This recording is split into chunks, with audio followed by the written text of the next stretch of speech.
Brišite odavde. Nosite se do đavola. Volio bih da dobiješ pritisak i da ti otkaži srce.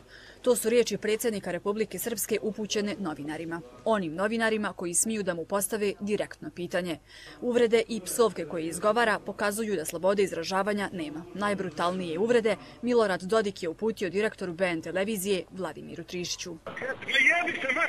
Pa dobro, sad ja stvarno, takav način komunikacije nema smisla, zaista. Što nema smisla? Snime, pička ti mater, ako pušta dnevnik. Jebaću ti majku, da si jasno. Došao sam da puštam, mislio sam da trebam biti korektan. Jebaću ti mater, imam 2 godine, jebaću ti majku. Milorad Dodik je nakon toga prema novinarima BN televizije imao odnos, blago rečeno, lične prirode. Nije propuštao prilike da napadne ili izvrijeđa novinare naše medijske kuće. Čisto radi naših gledala. Pa zašto se tako ponašate? Zato što ste bezobrazni. Slušaj, nisam ti ja muškarac za tebe. Nema smisla, možete mi biti otac, nemojte se tako ponašati. BN televizija je neprijateljska televizija. Da tako misli, pokazuje i danas. Na naše pitanje od prije nekoliko dana da li je policija kako treba odradila posao u slučaju smrti Davida Dragičevića, predsjednik Republike Srpske je imao spreman odgovor u svom stilu. Pa vi ste medijsko smeće koje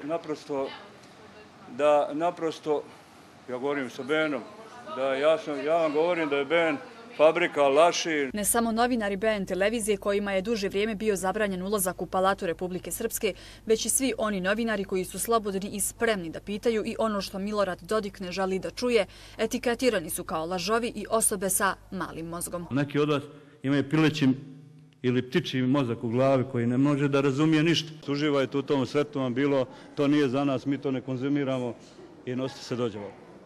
Milorad Dodik je bio nezadovoljan i pisanjem novinarke Ljiljane Kovačević, posebno njenim tekstovima o malverzacijama prilikom izgradnje zgrade Vlade Republike Srpske. Odlučio je da se zbog toga s njom razračuna na vrlo neprimjeren način. Nemojte više ovdje da dolazite. Je li vam jasno? Nemojte da dolazite. Možete odmah izaći dalje. Nemojte vi više ovdje da dolazite. Je li vam jasno? Brišite odavde. Ljiljani Kovačević i danas je uskraćena akreditacija za ulazak u Palatu Republike. I to je još jedan od poteza predsjednika Republike Srpske koji im je jasno stavio do znanja kako će se provesti svi oni koji nisu na liniji vlasti. Milorad Dodik više od oktobra po sili zakona neće biti u Palati predsjednika Republike Srpske. Ja u Palatu predsjednika ne mogu da uđem od 2012. godine i nadam se kad neko drugi dođe da ću konačno moći da pratim preskonferencije tamo. Valjda će ta neka druga osoba, bez obzira da li će biti predstavnik SNSD-a ili opozicije, koja dođe na njegovo mjesto, konačno shvatiti da institucija ne pripada jednom čovjeku, nego pripada svim građanima ovog entiteta. Na meti Dodikovih verbalnih napada često se nalazila i novinarka Sarajevskog oslobođenja Gordana Katana. Zahvaljujući vam, evo da vam kažem, otkazao sam institucijama Republike Srpske da se uzma vaš list o oslobođenju, uopšte ga niko ne čita. Možete pisati što god hoćete. Paradoksalno je da predsjednik Republike Srpske čestita Međunarodni dan slobode medija, jer tu slobodu često osporava.